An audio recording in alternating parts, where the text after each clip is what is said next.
Hi guys, this is Ashutosh Yagnik and welcome to the channel Parivartan with Ashutosh. आज के lecture में हम देखेंगे विकास के प्रिंसिपल, अर्थात जो विकास के 11 या 12 प्रिंसिपल हैं वो साइकोलॉजी के लिए सबसे बेहद इंपॉर्टेंट हैं। आज हम उन 11 प्रिंसिपल्स को देखेंगे, अर्थात विकास के वो 11 सिद्धांत। ये हर टीचिंग एग्जाम में आपसे पूछे जाएंगे, चाहे वो केवीएस हो, सीटेट हो, DSSB हो या कोई भी हो। विभिन्न टीचिंग एग्जामों में इससे क्वेश्चन हमेशा आते रहे हैं। सीटेट, यूपीटेट और सभी टीचिंग एग्जाम का ये टॉपिक हमेशा से फेवरेट रहा है। आइए देखते हैं हम विकास के प्रिंसिपल या विकास के सिद्धांत। हेडलाइन कर लीजिए आप,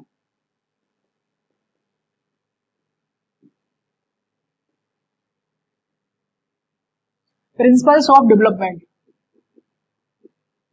प्रिंसिपल ऑफ डेवलपमेंट, ओके। आइए देखते हैं प्रिंसिपल्स, जो 10 से 11 हैं, शायद 12 भी हो जाएंगे, आपको पढ़ने हैं।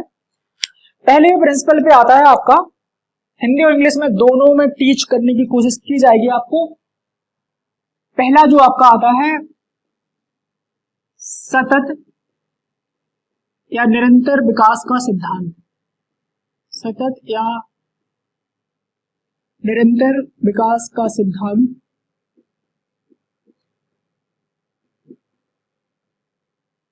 जैसे इंग्लिश में कहा जाता है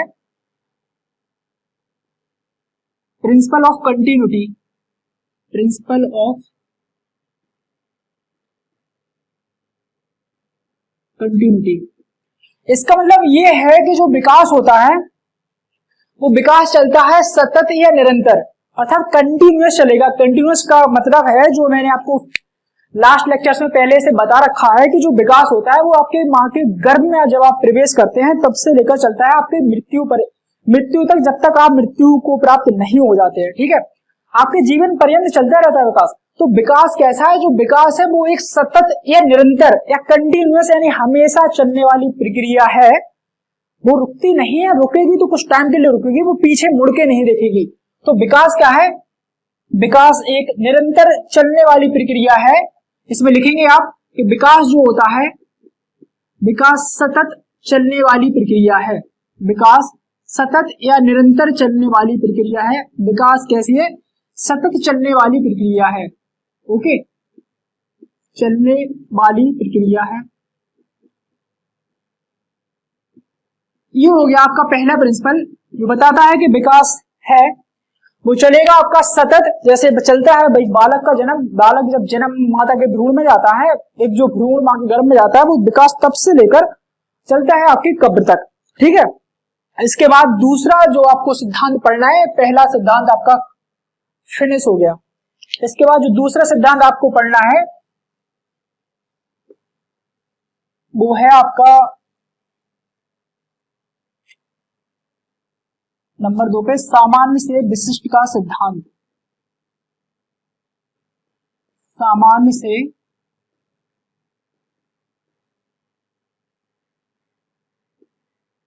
विशिष्ट का सिद्धांत, अर्थात general to specific. Principle of general to specific कहा जाता है इसे।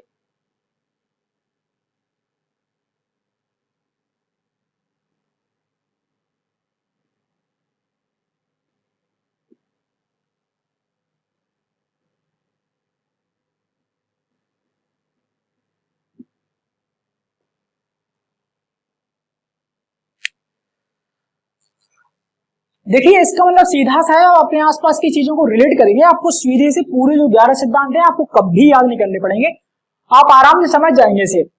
देखिए ऊपर लिखा है कि सामान्य से विशिष्ट का सिद्धांत, अर्थात आप जो चीजें सीखेंगे अपने जीवन में, आप जैसे छोटे हो चाहे बड़े हो, आप जब चीजें सीखेंगे या कोई चीज सबसे पहले नहीं सीखेंगे, जो न्यू चीज सीखेंगे, आप कोई न्यू वर्क करेंगे, तो सबसे पहले आप चीजें सीखते हैं सामान्य, उसके बाद उस चीज में आप विशिष्टता प्राप्त करते हैं। जैसे फॉर एग्जाम्पल मुझे YouTube चैनल स्टार्ट करनी थी, ठीक है। तो YouTube चैनल स्टार्ट करने के लिए पहले यार मुझे नहीं पता था कुछ भी कि कैसे काम करूंगा मैं, कैसे स्टार्ट कर पाऊंगा या कैसे काम आगे होते रहेंगे।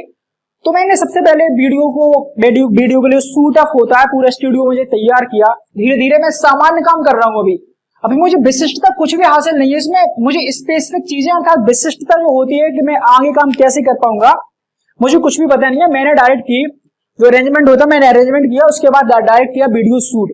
अभी मुझे कुछ पता नहीं है कि आगे टेक्निकली प्रॉब्लम मुझे होंगी, वीडियो मर्ज कैसे करूंगा मैं, वीडियो एडिटिंग कैसे करूंगा, ठीक है, नॉइस कैंसिलेशन, जितनी भी चीजें होती है धीरे धीरे मैं आगे सीखूंगा। अर्थात उस चीजें विशिष्टता मैं बाद में सीखूंगा, पहले चीजें सीखी जाती है सामान्य। एक दूसरा एग्जाम्पल मैं आपको बताता हूं, जैसे कोई भी बच्चा होता है पहले जब साइकिल चलाना वो सीखता है छोटे में सबसे पहले, तो उसके पीछे आप देखते हैं एक कोई पर्सन उसके पीछे बैठता है, उसको साइकिल को या तो पकड़ता है, उसके बाद जो जिसे सीखनी होती है वो धीरे धीरे चलाता है। कुछ दिनों बाद क्या होता है कि वो जो पीछे जो सहायता देता है व्यक्ति, वो साइकिल धीरे धीरे छोड़ देता है, और जो चलाने वाला होता है वो धीरे धीरे साइकिल चलाना सीख जाता है कुछ महीनों बाद। इसके बाद क्या होता है कि भैया जब वो चीजें साइकिल चलाना सीख गया, दोनों हाथों से अच्छी तरह साइकिल चलाना सीख गया, टाइम हो गया 7 से 8 मिनट। इसके बाद क्या होगा, अभी देखो सामान्य चीजें हैं, सामान्य क्या कि अभी देखो बिल्कुल जनरल काम कर रहा वो, अर्थात सामान्य काम कर रहा। विकास कैसा होता है, सामान्य से विशिष्ट की तरफ। अर्थात देखो अभी वो साइकिल चलाना सिर्फ सीख रहा है, वो एक बार गिरेगा, 2 बार गिरेगा, अभी उसे विशिष्टता हासिल नहीं है।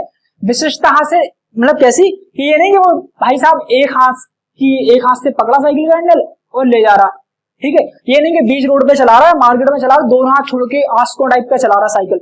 ऐसी विशिष्टताएं अभी नहीं आएंगे, ये आएंगे पहले आपको सामान्य चीज आप साइकिल पे प्रैक्टिस करेंगे, वो सीखे, उसके बाद आएगी आपकी विशिष्टता। ये होता है हर काम में।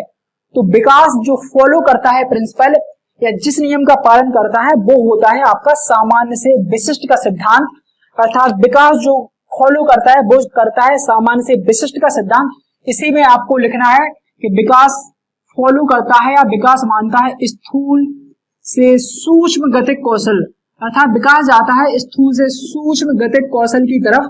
जैसा मैंने आपको बताया था जब साइकोलॉजी का आपको शुरुआत करी जा रही थी आपकी साइकोलॉजी की, उसमें मैंने आपको बताया था कि जो विकास होगा फिजिकल डेवलपमेंट के अंतर्गत अर्थात शारीरिक विकास के अंतर्गत, मैंने आपको बताया था कि जो विकास होगा वो चलेगा स्थूल से सूक्ष्म की ओर। अर्थात पहले आप बड़ी चीजों पर कंट्रोल करना सीखेंगे, उसके बाद सूक्ष्म अर्थात छोटी छोटी चीजों पे आप कंट्रोल करना सीख पाएंगे। जैसे साइकिल का हैंडल पहले आप दोनों हाथों से पकड़कर चलाते थे, उसके बाद एक हाथ से, उसके बाद तो भैया दोनों हाथों से साइकिल चलाने सीख जाते हैं, ठीक है। तो ये है आपका दूसरा प्रिंसिपल, सामान्य से विशिष्ट का सिद्धांत। एग्जाम में पूछा जाएगा आपसे निम्नलिखित में से कौन सा प्रिंसिपल या कौन सा सिद्धांत विकास का नहीं है, उसमें लिखा है अगर सामान्य से विशिष्ट का सिद्धांत वो विकास का सिद्धांत होगा। लेकिन अगर एग्जाम में लिख दिया कि विशिष्ट से सामान्य का सिद्धांत, तो वो विकास का सिद्धांत नहीं होगा, क्योंकि विकास का सिद्धांत होता है आपका सामान्य से विशिष्ट, ना कि विशिष्ट से सामान्य। पहले आप सामान्य चीजें सीखते हैं, पहले आप जनरल चीजें सीखते हैं, उसके बाद सीखते हैं आप विशिष्ट चीजें। तो ये आपको दूसरा प्रिंसिपल रखना है साइकोलॉजी का याद, ओके। इसके बाद आइए देखते हैं हम विकास का तीसरा प्रिंसिपल जो है प्रिंसिपल ऑफ प्रिडिक्टेबिलिटी, अर्थात जिसे कहते हैं पूर्वानुमान का सिद्धांत। पूर्वानुमान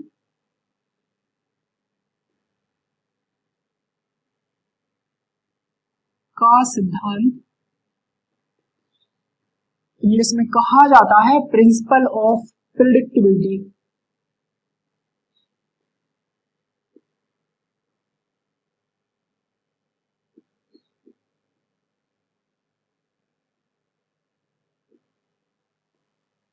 देखिए एक कंडीशन वही है कि वो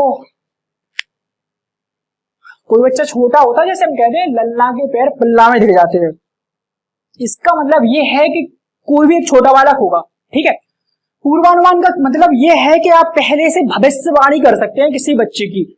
अर्थात कि जैसे कोई छोटा बालक है और वो हमेशा होशियार है या इंटेलिजेंट है, अपनी क्लास में सेकंड रैंक लाता है, अपनी क्लास में थर्ड रैंक वो लाता है और एग्जाम में अच्छे मार्क्स हमेशा लाता रहता है, ठीक है।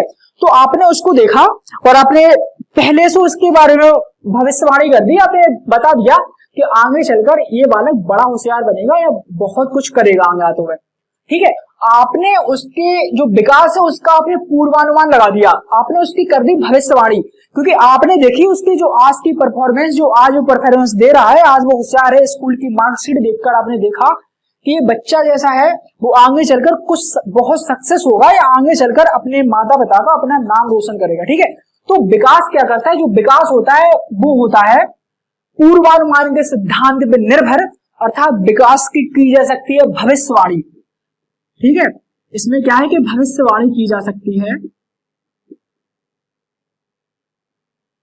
भविष्यवाणी की जा सकती है। जैसे आपके पास कोई वातावरण में देखिए, आप ऑब्जर्व करिए, आपको हर कोई दिखेगा, छोटे छोटे बालक, कुछ बच्चे ऐसे हैं आपके आसपास में पड़ोस में जो हमेशा गाली देते हैं, वो छोटे हैं, मुश्किल से 10 या 12 वर्ष के। आपने उन्हें 1-2 दिन नोटिस किया या कुछ दिन आपने नोटिस किया, उसके बाद आप ये कहने लगेंगे, भले उनके माता पिता कैसे भी हो या वो किसी भी वर्ग से आते हो, आप ये कहेंगे ये बच्चा जब बड़ा होगा तो चोर या सातिर या कोई गलत काम करेगा। ठीक है, आपने कर दी उसकी भविष्यवाणी, आपने सिर्फ अभी देखा उसे या कुछ टाइम तक आपने नोटिस किया, आपने उसके विकास की कि वो आगे किस तरह विकास करेगा, आपने उसकी भविष्यवाणी कर दी। तो जो विकास होता है वो पूर्वानुमान अर्थात प्रिडिक्टेबिलिटी अर्थात भविष्यवाणी पर निर्भर रहता है। जो विकास होता है भविष्यवाणी के सिद्धांत को करता है फॉलो, अर्थात भविष्यवाणी के सिद्धांत की वो व्याख्या करता है, वो भविष्यवाणी के सिद्धांत को मानता है। ठीक है, इसके बाद 3 सिद्धांत हो गए आपके। चौथा सिद्धांत जो आपका है वो है प्रिंसिपल ऑफ इंडिविजुअल डिफरेंस।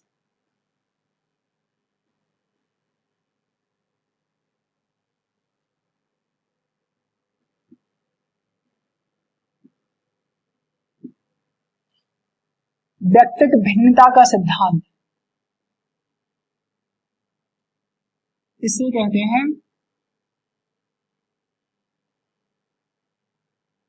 व्यक्तिगत भिन्नता का सिद्धांत, principle of individual difference.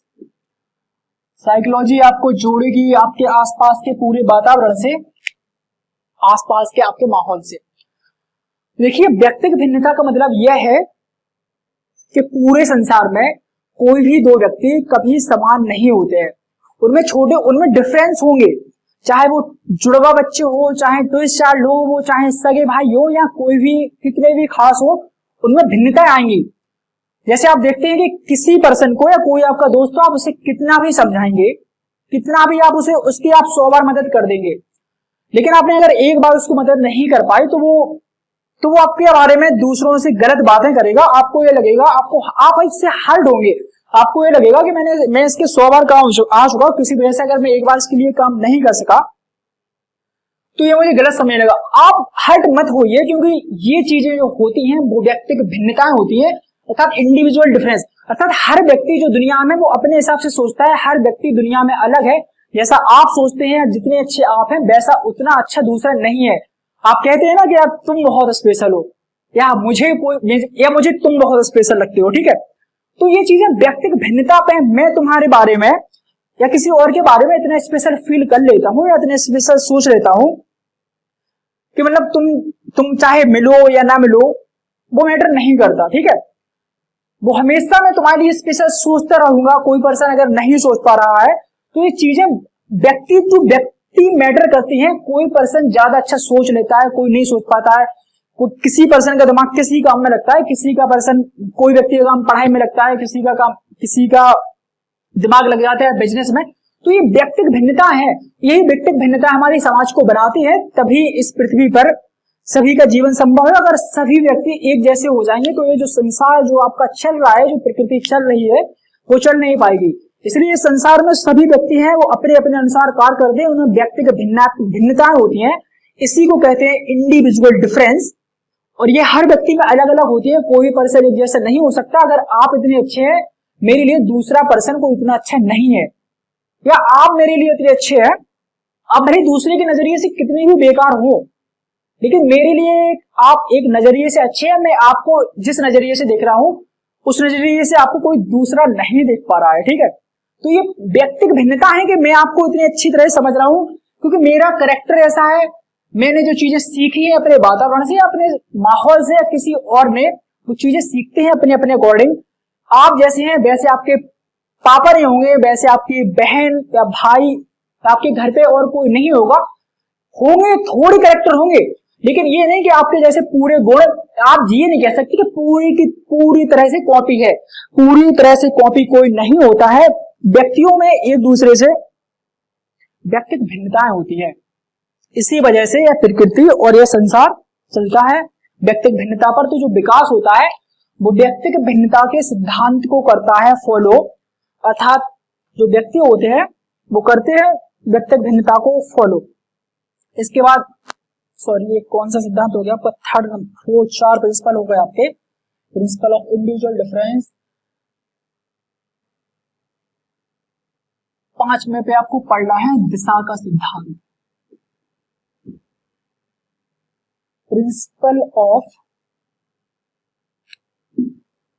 Direction.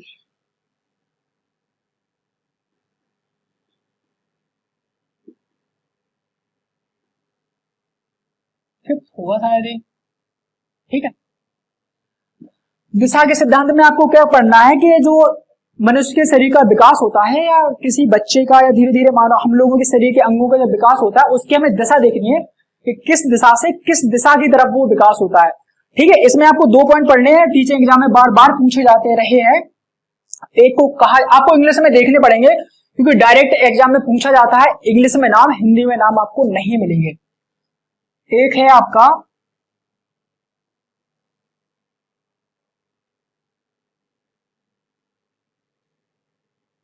सीफेलोकॉर्डल और दूसरा है आपका प्रॉक्सोमोडिस्टल।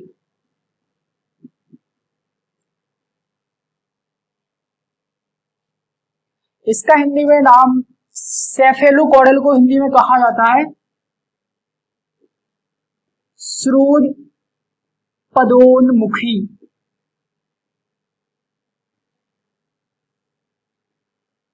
इसका हिंदी में नाम मुझे पता नहीं है, डायरेक्ट इंग्लिश में ऐसे पूछा जाता है प्रॉक्सिमोडिस्टल। देखिए सीफेलोकॉर्डल और प्रॉक्सिमोडिस्टल क्या है, इसका मतलब ये है कि जो शरीर के आपके शरीर के अंगों का जो विकास होगा वो उसका क्रम या उसकी दिशा कुछ इस तरह होगी कि पहले आपके जो सिर होता है, पहले आपके सिर का विकास होगा, उसके बाद पद अर्थात पैर का विकास होगा, ठीक है। अर्थात जो आपके जो एक बच्चा होता है, जो बालक होता है, उसका सबसे पहले सिर से उसका विकास प्रारंभ होता है, सिर से। अर्थात जब जो बिल्कुल बालक होता है अपनी माँ के घर में, तो उसका जो विकास होता है वो सिर से स्टार्ट होता है। उसके पहले जो सिर के हिस्से होंगे, सिर के जो बॉडी थोड़े थोड़े पार्ट होते हैं, पहले उनका विकास चालू होता है, फिर धीरे धीरे इस तरह से चलता है सिर का, उसके बाद नीचे नीचे नीचे नीचे नीचे नीचे, ऐसे इस तरह से सिर से लेके वो पैर तक नीचे चला जाता है। इसलिए इसको कहा जाता है जो विकास होता है सर्वप्रथम बालक के अंगों का जो विकास होता है माँ के गर्भ में, वो होता है सिर से लेके पैर की तरफ। श्रुत पदोन्मुखी का मतलब होता है सिर से पैर, सिर से पैर की तरफ। अर्थात किसी बालक का जो विकास होगा वो होगा सिर से पैर की तरफ जब वो होता है माँ के गर्भ में। इसे कहा जाता है, इस प्रक्रिया को कहा जाता है स्रोत पदोन्मुखी, स्रोत पदोन्मुखी कहा जाता है, ठीक है।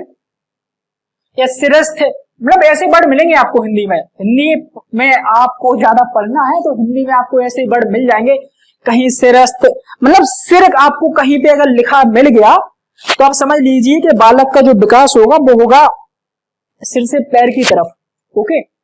इसके बाद आइए हम देखते हैं सिर से पैर की तरफ, इसे कहते हैं सीफेलोकॉर्डल। इसके बाद जो प्रॉक्सिमोडिस्टल है, ठीक है, प्रॉक्सिमोडिस्टल में क्या होता है कि जो विकास होता है बालक का, इसके बाद की प्रक्रिया है ये। प्रॉक्सिमोडिस्टल में क्या होता है, बच्चे का विकास होता है केंद्र से परिधि की तरफ, केंद्र से परिधि की ओर। केंद्र से परिधि की ओर मतलब आप ये मान लीजिए आपका है हार्ट, ठीक है, आपका ये हार्ट है। तो जो बालक होता है पहले, इसके बाद क्या होगा, जब सीफेलोकॉडल वाली स्थिति पूरी हो जाएगी उसके बाद होगा प्रॉक्सिमोडेस्टल, अर्थात केंद्र से परिधि की ओर। अर्थात जो हमारी बॉडी है इसमें जो केंद्र हो गया आपका यहाँ पे, ठीक है, जो बॉडी के जो हार्ट के अंदर है, अर्थात इस हमारे हार्ट के अंदर जो सीने के अंदर जो चीजें हैं उनका पहले विकास होगा। अर्थात हार्ट के जो छोटे छोटे पार्ट्स हैं, छोटे छोटे ऑर्गन है, पहले उनका विकास होगा। फिर हमारे धीरे धीरे, जैसे ये मान लीजिए आप, ये हार्ट है, ठीक है, ये है आपका हार्ट।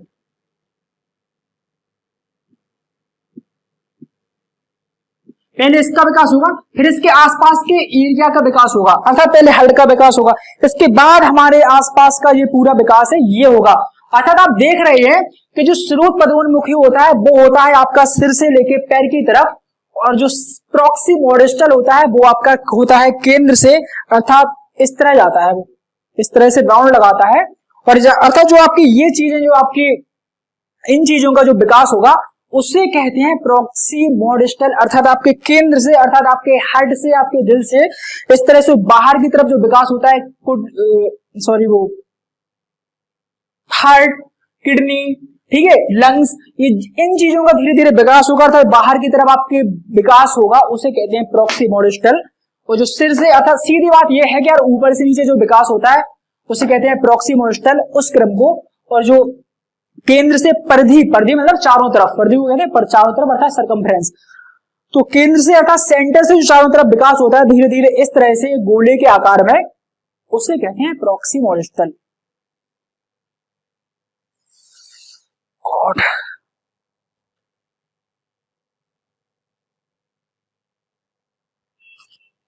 इसके बाद ये 5 प्रिंसिपल विकास के आपके पूरे हो गए। इसके बाद जो आपका 6 प्रिंसिपल है उसे हम देखते हैं, प्रिंसिपल ऑफ इंटीग्रेशन। इसे कहा जाता है एकीकरण या समन्वय का सिद्धांत, प्रिंसिपल ऑफ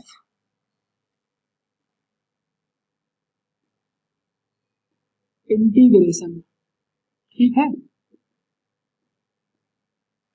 इसका मतलब यह है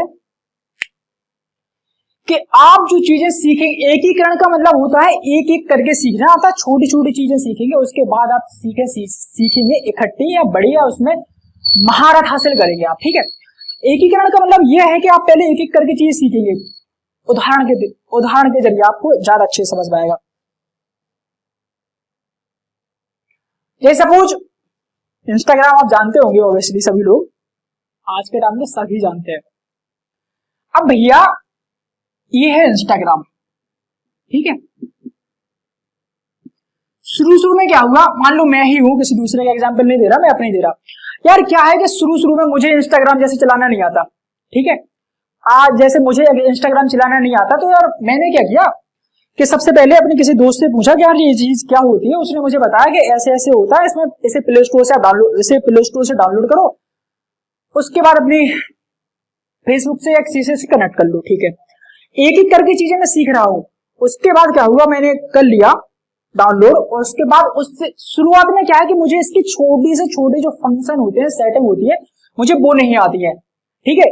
इसमें क्या होता है, कहां से इसमें वीडियो आते हैं, कहां से मैसेज होते हैं, कहां से इस पे क्या होता है, मुझे कुछ भी नहीं पता इसके बारे में। लेकिन जैसे जैसे मैं उस पर घंटों टाइम देता हूं, मैं रोज उस पर टाइम देता हूं, मैंने सपोज दे लिया उस पर भैया 5-6 महीने का टाइम, ठीक है, 5-6 महीने का टाइम या 3 महीने का टाइम, या मैंने दे दिया उस पर 4 महीने का टाइम। अब यार इसके बाद क्या हुआ कि मुझे अब उसकी आने लगी छोटी से छोटी चीजें,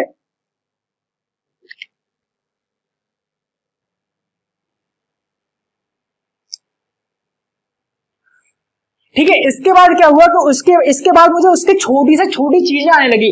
मतलब उस बंदे को आज उतनी चीजें नहीं आती होंगी इंस्टाग्राम पे, जिसने जो 2 या 3 सालों से जानता होगा इंस्टाग्राम को, मुझे वो आने लगी क्योंकि मैंने उस पर किया है वर्क कई घंटों तक। आज मैं जाने लगा हूं कैसे उसकी एक्टिविटी देखी जाती है कि आपने इंस्टाग्राम में कितने घंटे वर्क किया, या कैसे मुझे इंस्टाग्राम के छोटे छोटे परिवर्तन पता है कि कब कौन सी चीज उसमें चेंज हुई।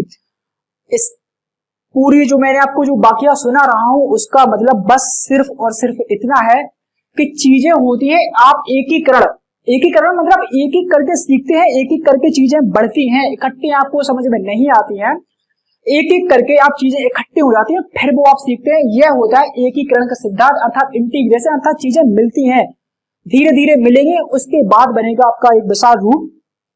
इसके बाद यार एक आप अन्य एग्जाम्पल और देख लीजिए, जैसे कोई छोटा बच्चा होता है, पहले वो सरक सरक कर चलता है, ठीक है, घुटनों को चलता है, अपने पैरों का यूज करता है, हाथों का यूज चलता है, कई बार वो गिर जाता है, ठीक है।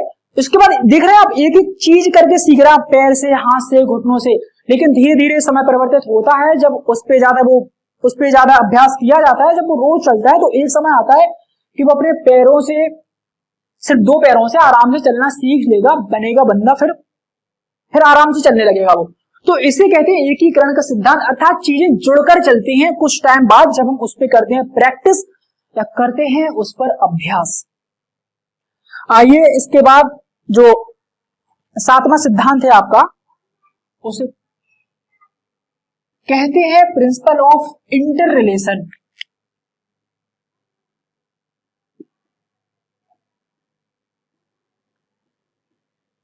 प्रिंसिपल ऑफ इंटर रिलेशन अर्थात अंतः संबंध का सिद्धांत।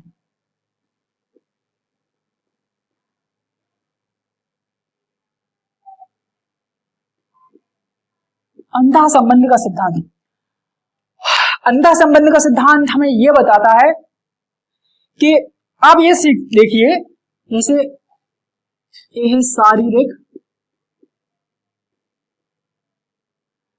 ये है सामाजिक, ये शारीरिक क्षेत्र, ये सामाजिक क्षेत्र, और ये है आपका संज्ञानात्मक क्षेत्र।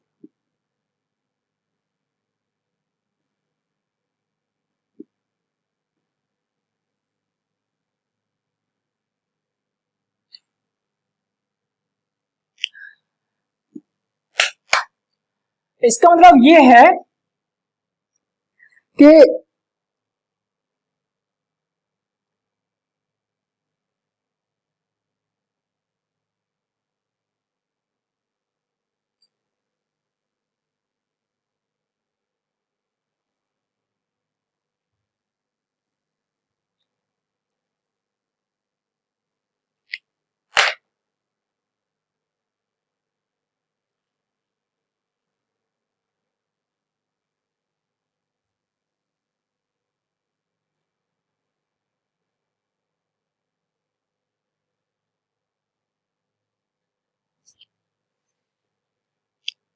ठीक है, इसके बाद आता है आपका अंतः संबंध का सिद्धांत। इसका मतलब यह है कि आपने किसी एक क्षेत्र में साथ विकास किया, ठीक है, आपने किया शारीरिक क्षेत्र में विकास, अर्थात आपने अपने आप का जो शरीर है आपने उस क्षेत्र में विकास किया।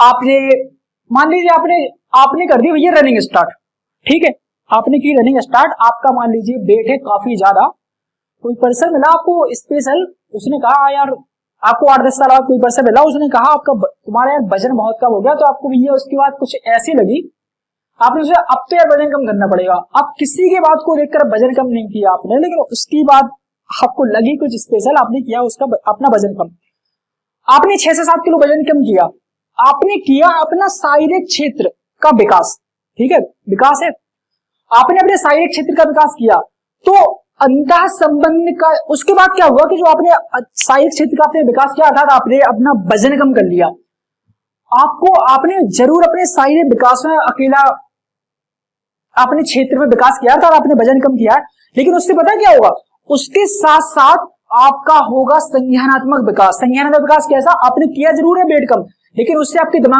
दिमाग को यह लगेगा अरे यार मतलब जो काम मैं 5 या 6 साल या 8 साल से नहीं कर रहा था, मैं वो काम कर सकता हूं 3 या 4 महीने में भी। अर्थात आपके दिमाग को ये लगा कि यार तुम तो बहुत काबिल हो, ठीक है, तुम बहुत इंटेलिजेंट हो, या तुम कुछ भी कर सकते हो, आप में मोटिवेशन आने लगा अंदर से, आप में जो मोटिवेशन आया उसकी वजह से आपकी बुद्धि काम करने लगी, आपको ये लगा कि हाँ यार मैं भी कुछ कर सकता हूं। तो आपकी शारीरिक विकास के साथ आप देख रहे शारीरिक विकास के साथ साथ हुआ आपका संज्ञानात्मक में भी विकास, आपके ज्ञान में भी विकास हुआ, आपकी जो मेंटल है, आपका दिमाग है वो भी और अच्छी तरह लगने लगा आपको। जो जब आपका वजन ज्यादा था, आप कहीं पे बैठ गए भैया, आप उठ नहीं पा रहे, घंटों बैठे हैं, सो रहे तो सो ही रहे, आप खा रहे कुछ, आप जंक फूड खा रहे, ठीक, कहीं पे जा रहे भैया आपकी आप, तो इसके बाद क्या है कि इससे चीजें आपके ज्ञान का विकास होगा, आपको लगेगा कि भैया मैं भी कुछ काबिल हूं, आपके दिमाग की चीजें सुधरेंगी, आपका दिमाग खुलेगा, आपको लगेगा, आपको गिलानी नहीं होगी, जो गिलानी होती ना, गिल्टी फील होता अंदर से कि यार सब कोई किसी पर्सन से कोई कहता है यार तुम बहुत अच्छे लगे, जबकि तुम्हारी सपोज आपका वेट बहुत ज्यादा है, आप पूरे भैया बेचती, ठीक है।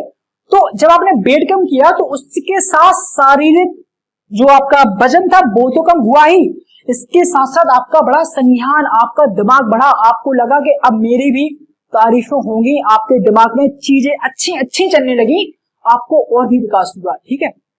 आइए इसके बाद आइए आप सामाजिक क्षेत्र पे, इसके बाद क्या हुआ भैया, आपका सामाजिक विकास भी हुआ।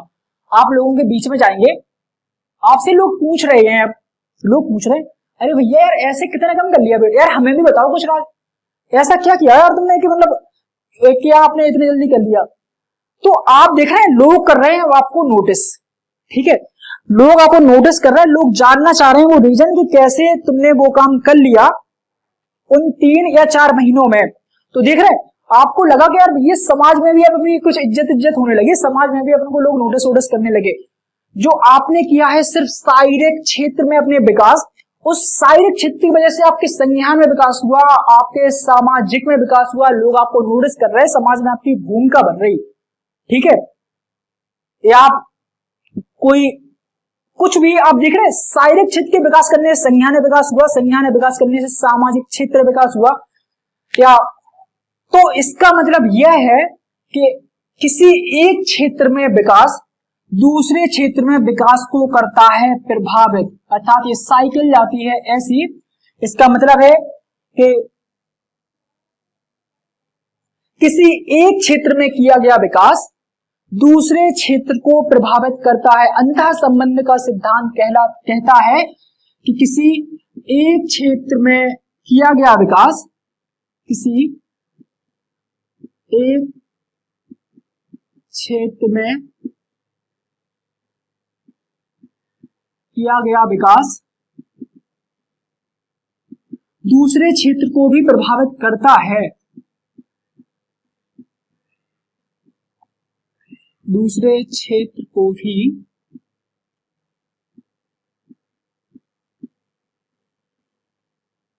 प्रभावित करता है। यह अंतर संबंध का सिद्धांत है, अर्थात आप सामाजिक, आपकी जैसे सामाजिक उन्नति हुई तो सामाजिक तो हुआ, समाज में तुम्हारी जैसे बहुत बढ़िया तारीफ हो रही, आप तुम्हें यार कुछ अच्छी तुम्हारी जॉब लग गई है, तुम कुछ बहुत अच्छा काम करने लगे, आपकी हो रही समाज में तारीफ। एक अलग एग्जाम्पल बता रहा हूं मैं आपको कि आपको सिद्धांत अच्छी तरह समझ में आ जाए विकास के। आपकी यार समाज में बहुत तारीफें होने लगी, ठीक है, आपने किया सिर्फ सामाजिक क्षेत्र में विकास। इसके बाद क्या हुआ कि आपको कुछ टाइम में लगने लगेगा यार कि यार समाज में तो अपनी तारीफें बहुत हो रही है, आपको लगने लगेगा कि यार और कुछ काम किया जाए, और भी, और आपको जो दिमाग है वो और सोचने लगेगा कि मैं और कुछ काम ऐसे करूं जिससे समाज की भलाई हो या लोगों की भलाई हो। आपके ज्ञान में, आप ज्ञान की अपने और वृद्धि करेंगे। आपके संज्ञान में आपने किया सामाजिक क्षेत्र में विकास, आपके उससे संज्ञान में विकास होगा, अर्थात जो विकास के क्षेत्र होते हैं वो एक दूसरे से अंतः संबंधित है, को रिलेटेड है, इंटर रिलेटेड है, इसे कहते हैं अंतः संबंध के विकास का सिद्धांत। अर्थात जो विकास होता है वो अंतः संबंध का सिद्धांत को फॉलो करता है।